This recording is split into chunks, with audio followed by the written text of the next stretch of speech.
Welcome everybody to the channel. Here we talk about everything that is to do with the stock market in the US. We bring technical analysis, fundamentals, and statistics all together to make sense of the market, and we predict where it's going to be headed next. Stay with me till the end, and I'm pretty sure it's going to be a good one. All right, let's start with the S&P 500 index, the biggest stock market in the world. So last 3 days, as you know, have been really bullish.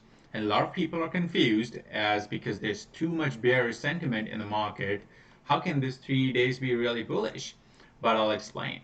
So where do you think the market's going next? I think it's going to 4,300. And here's why. So if you go back to the weekly chart, here's something crazy.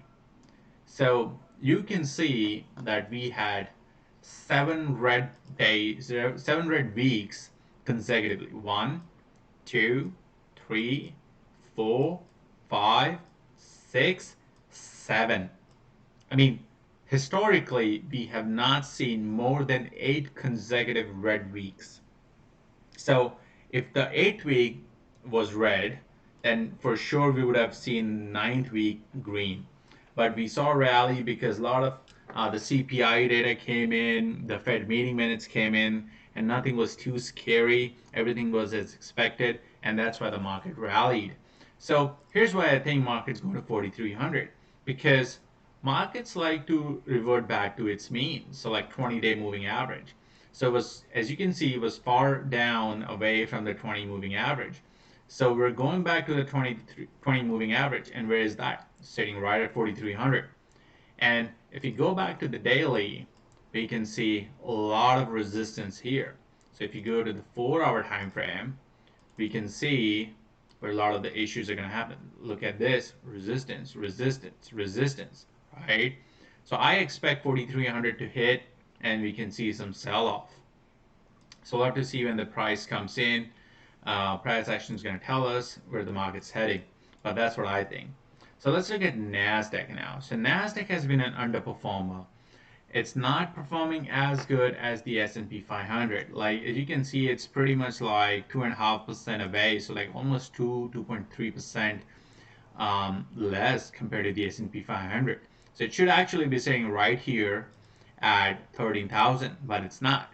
So what's going to happen in the next week? If we get a rally, then S&P 500 is going to move like 1 or 2%, and Nasdaq is going to move like 3%, something like that. So it's going to make up for the lag. So I think Nasdaq is going to 13,800. Again, same thing, similar to what I showed in the S&P 500. Previous support becomes resistance, and a lot of resistance here. So I think it's going to overshoot, and it's going to go to 13.8, and it's going to come back down. I don't know if it's going to come back down here. Maybe it's going to have a pullback, but price action is going to tell us where it's going to head next. So if we see coming down and we see some buying here, we can see it break this trend line and we go back to 15,000. So we'll see. So the other thing that I'm looking at is the DXY. A lot of people are not looking at it. So here's why I knew that the S&P and Nasdaq is going to rally, because dollar was getting weaker and weaker. Once it broke that, I was bullish. The market's going to turn around, because see, when there's uncertainty in the market, everybody rushes to the safety, right? And what's the safe haven? That's DXY. Cash is king. So when there's uncertainty, everybody moves to the cash. So they sell out of their stock positions, they go to the DXY, and now when there's some certainty in the market, right, then the money comes out of the DXY and goes back to where? Then go to the stock market or to the bond market. So you can see 50 EMA being broken. So I think DXY is going to come back down to $9,900. And then it may go back up. And at the same time, I think S&P is going to hit a resistance. We'll see if that plays out that perfectly. So let's move to some of your favorite stocks. So let's start with Apple. Okay, Apple's looking pretty bullish. I think Apple's going to go around 165. I do have a resistance at 155, but I think it's going to break that, and I think it's going to move back to 165. We'll see but I'm going to keep my resistance still here 156. We may see some pressure there, but I think it could go to 166 if the market goes up. Let's look at Nvidia, another of my favorite stocks. So basically, I think Nvidia has been really sold off, but the earnings came out good. They beat the estimates.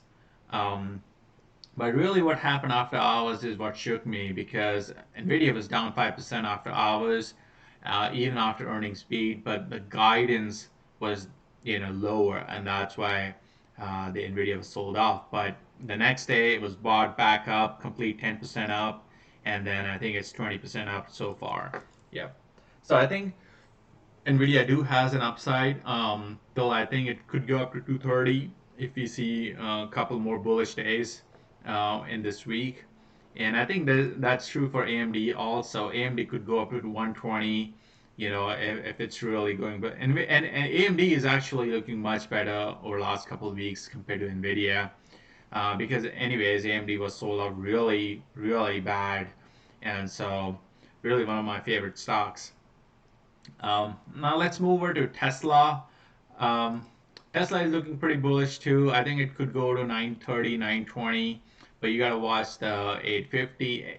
It's like every 50 mark is, 760, 800, 850, 900. Um, but I just don't like how Tesla trades. I mean, it's good, but I think I'm pretty late. It's really expensive for me. So last we're gonna look at the Bitcoin. All right. So Bitcoin has been really doing good. I mean, just in last couple sessions, and I actually was looking at this trade on a 2-hour time frame.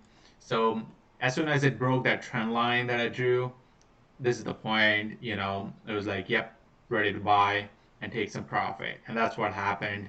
I mean, it was forming a wedge pattern, pretty much everybody was able to see. It broke that, and boom, everybody came in and see where it's going to go. I think it's going to go to 31.3, and then probably, it could go to 36, but yeah. So that's what Bitcoin's doing.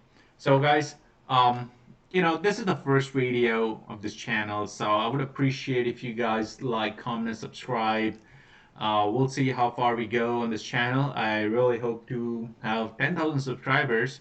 So we'll see if we make it. So, and I'll be bringing up more content like, some stats together and other things. So we'll see how response I get from these videos. And I'll see you guys in the next one. All right, bye.